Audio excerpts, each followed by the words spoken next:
Hi, and welcome back to RH2 Racing. Has this ever happened to you? You go to start your car and it just immediately dies.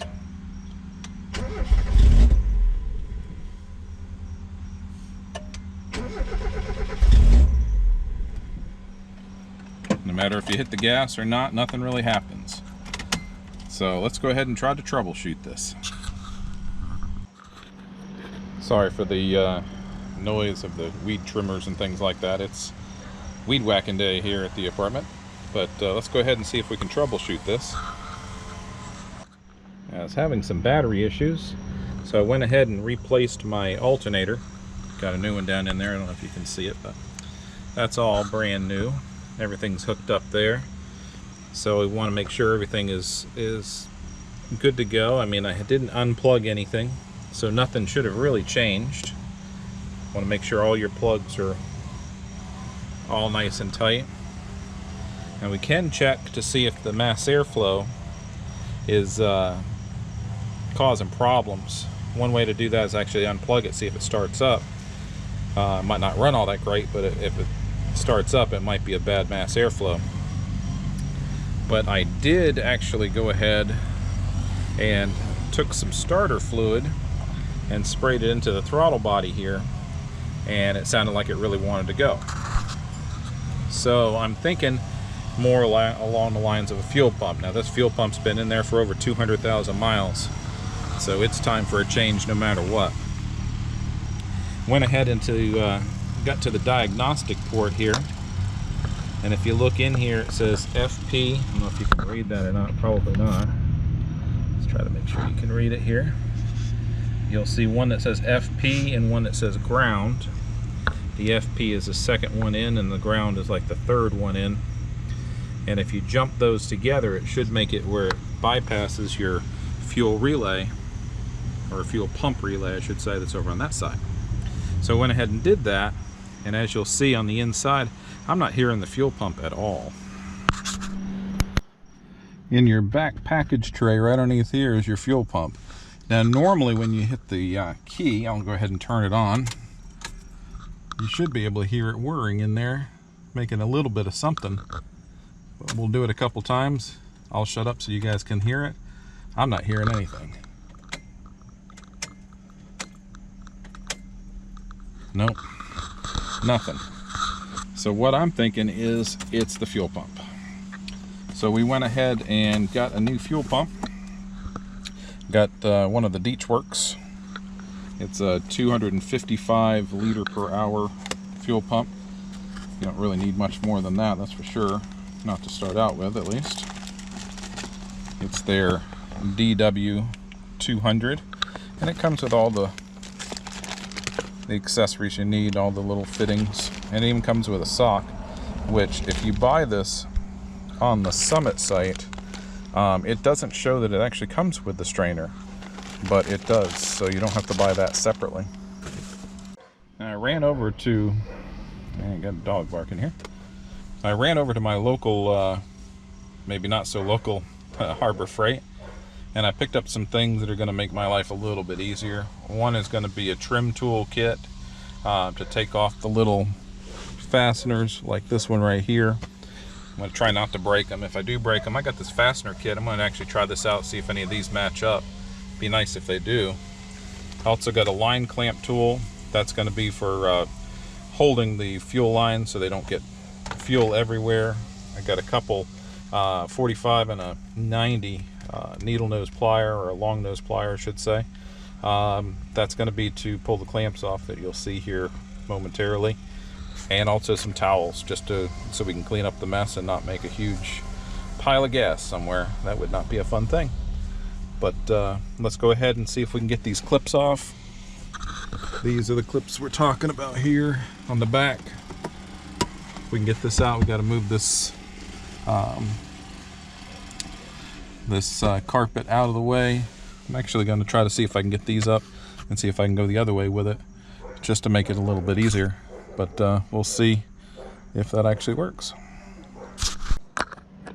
You'll have to excuse all the noise around here. Like I said, it's weed whacking day. But these actually come right out with the right tool. Use this little 45, get up underneath there and just pop it out. And if you do it right, it doesn't break. Who would have thought using the right tools will actually make your day easier? Ah, you gotta love weed whacking day. All right, so after you take out those, there's what, 5 of them? 1, 2, 3, 4, and 5. This actually flips up, and then right underneath that panel there is the fuel pump. What we're gonna try to do is to kick this up out of the way and drop the top so we can get to it. All right, looks like that's gonna work like a treat. Just gonna have one that's gonna be kind of hard to get to with the top up, or with top down I should say. But other than that, we just got a couple Phillips screws to take out, and we should be able to get to the pump. Not bad at all.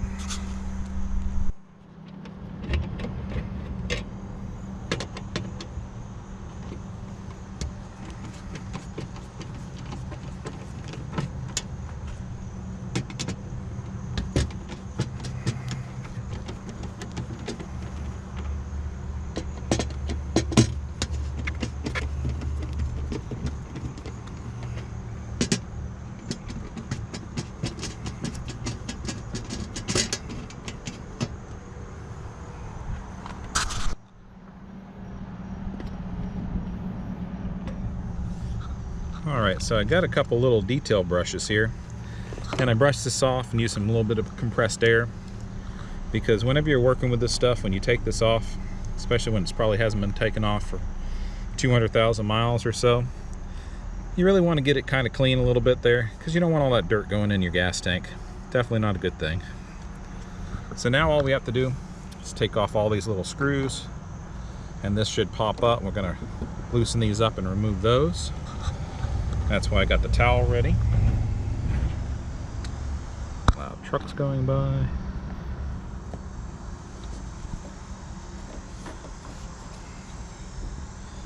Let's see if we can get these up underneath here.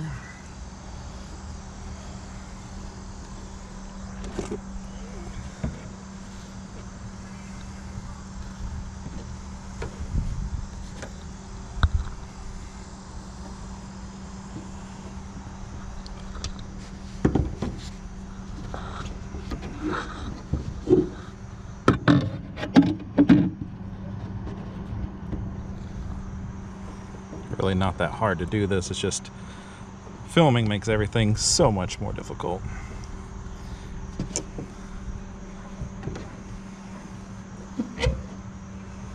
There we go. Alright, I'm gonna get these towels up underneath there, and now we can remove these little hose clamps. That's where these actually come in. That's where these angled ones come in their own here. It's just perfect for this. There we go. Get this one. There we go. Now when you're messing with these, you also need to clamp off these hoses too, which I almost forgot to do. So let's go get those clamps. But when you're doing this, you want to kind of turn these a little bit if they haven't been off probably ever, like on this car. They're gonna be a little bit stuck. Nothing major, just want to twist them as you pull them off, just to make it a little easier. But let's go get those hose clamps and set those up. Well, I got these clamps on here, but they're not really clamping, as you can see. I've got them tightened all the way down. So hopefully this isn't going to cause a big mess. If I had some needle nose pliers, I could do it with that, or some vice grip pliers at least. But I'm not over at the garage, so I don't have all my stuff, so we'll just play it by ear.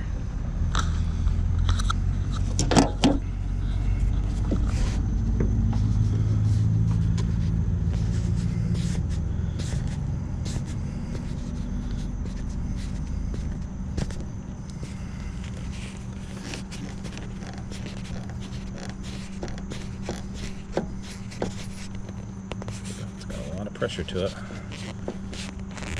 still.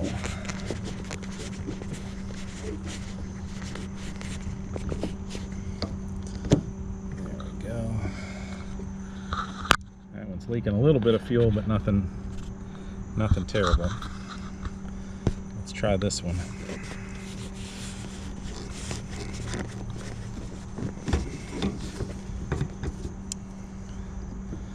Need to move this guy out of the way a little bit.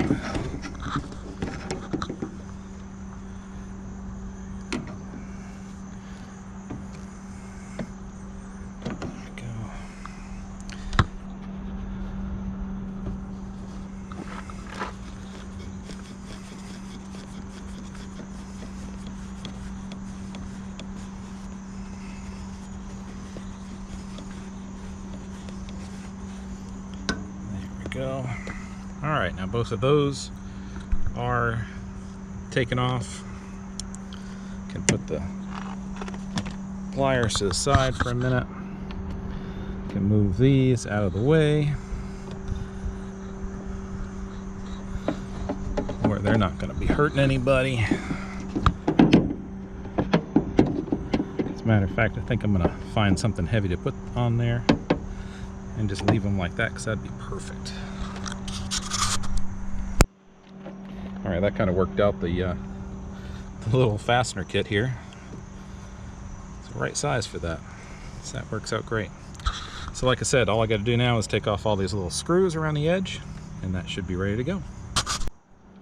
All right, now after the screws are out, this just needs to be lifted up. Get this out of the way.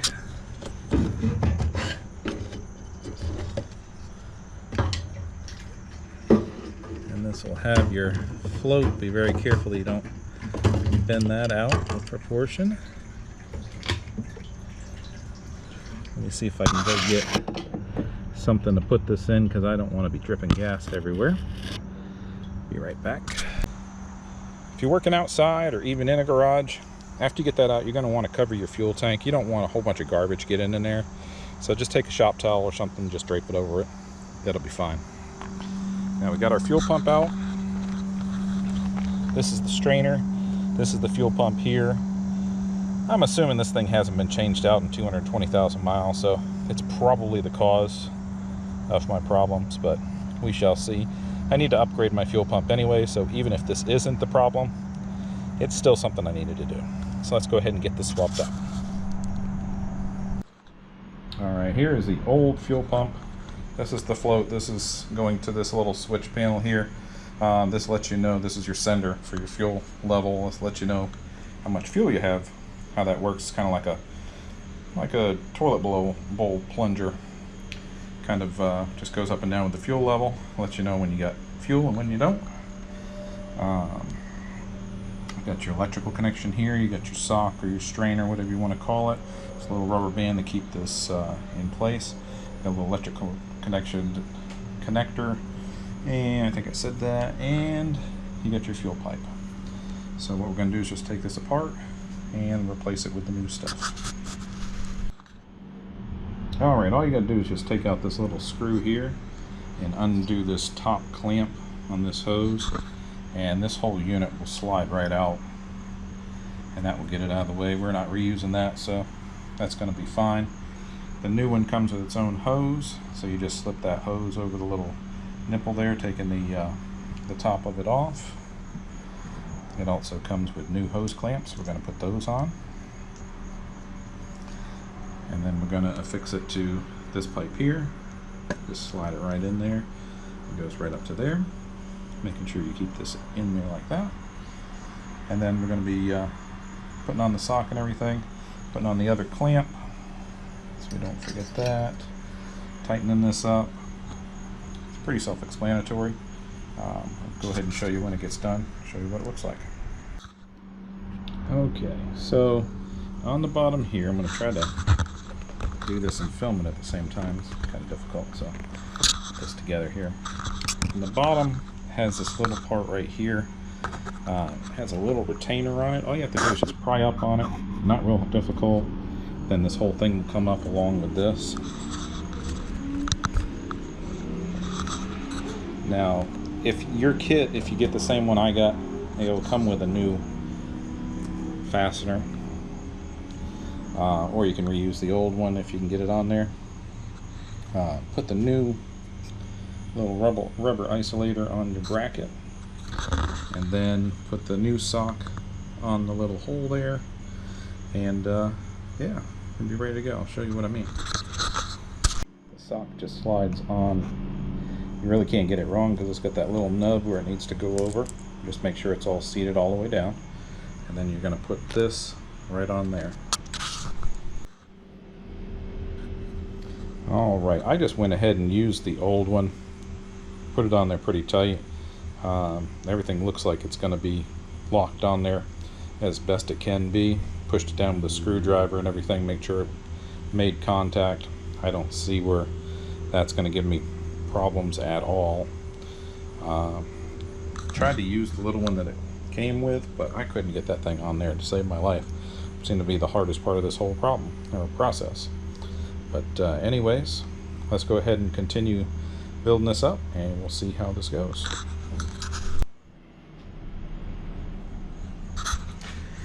Alright, we get everything back in there. You're going to push this all the way up. It goes up pretty far because this is actually, it's got a little screw, a little nub that holds that. That's got to line up. That's going to hold everything in, so no matter what happens with that thing, it's still going to be in there, that's for sure. Go ahead and plug in your plug, your electrical plug. Tighten up your wire nuts, plug in your electrical plug, tighten up your hose clamps, and then you should be good to go and ready to reinstall it. Alright, we're ready to reinstall this. Go ahead and remove our shock towel. See if I can hold this and do this at the same time.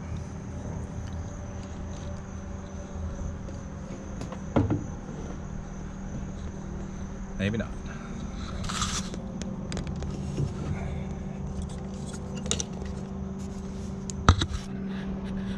Alrighty. Alright, so we're gonna carefully get this in there.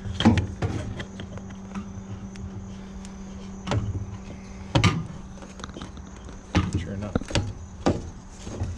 Anything on the way down. Sorry if my filming on this is not the greatest. It's kind of important to make sure this is in right.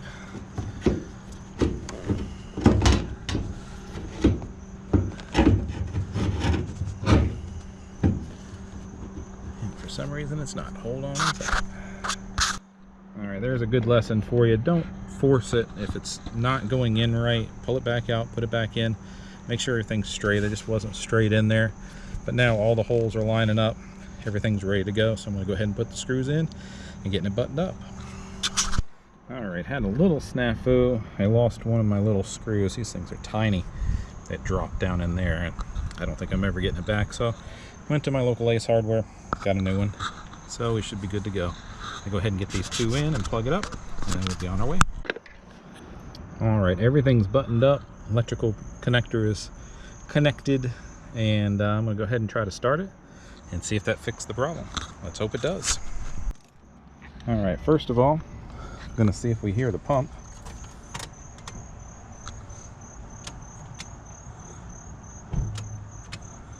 I don't.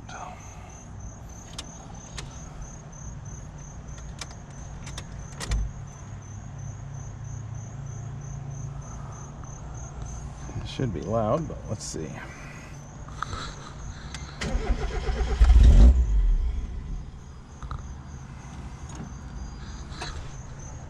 Pump was running.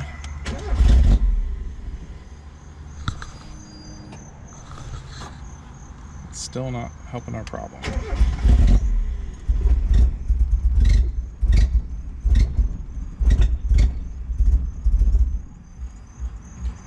Oof.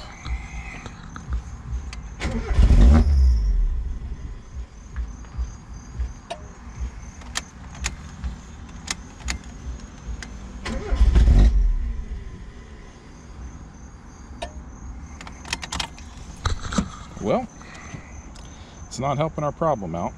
It's running a little bit different, but it's not helping our problem. So let's go ahead and see if we can disconnect the mass air, see if that actually helps anything. Alright, got the mass air disconnected. Let's try it again.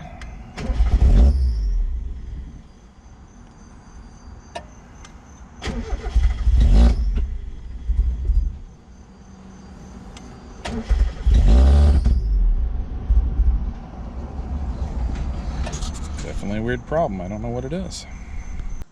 Alright, so I was messing with stuff like your idle air control valve, and then I noticed that this whole thing's moving. This is not supposed to be moving. And then I looked, I don't know if you can see right down in there, there's no nut on any of them except for this one on the very back. I don't know how that happened, but needless to say, this is not good. That could definitely cause our problem. So, you know, we replaced the alternator, we replaced the fuel pump. Gotta get some nuts on these, put a little bit of Loctite on them, make sure this doesn't happen again. And she should be up and running, so we'll see. But as of right now, we're going to go ahead and cut it for tonight and go out tomorrow. Everything's closed around here, and we'll get some nuts, put them on there, and continue with the diagnostic. Hopefully this will be an easy fix, and it's not something like the ECU or the MAF or the idle air control valve or anything else expensive. I can deal with a couple dollars for a couple nuts. So let's take a look and see how this goes. Alright, so it's the next day here. Had to go around and hunt some hardware down. If you notice, all brand new hardware there. That was one of the ones that were off. There's another one over here, one back here. This one was still here. I don't know if you can see that one or not. But anyways, there are a total of 1, 2, 3, 4, 5. This one, you can see it, probably not. Let me see. This one right here was the only one that was still there, and it was loose. So I ended up putting the other ones on there. That's one of them right there. One of them down there. They're a real pain to get to. Had to use a bunch of extensions and go in from like this side, and what a pain. Anyways, long story short, that was exactly the problem. So let's go ahead and start it up and show you.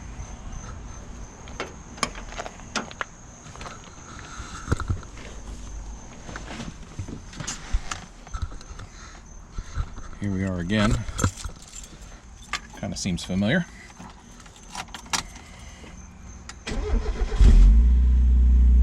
Yeah, it starts right up, nice and smooth. Got good oil pressure. There it goes. Yeah, that's all it was. So hopefully you guys learned a little bit of something. If you did, drop us a like. We definitely appreciate it. And until next time, we'll catch you later.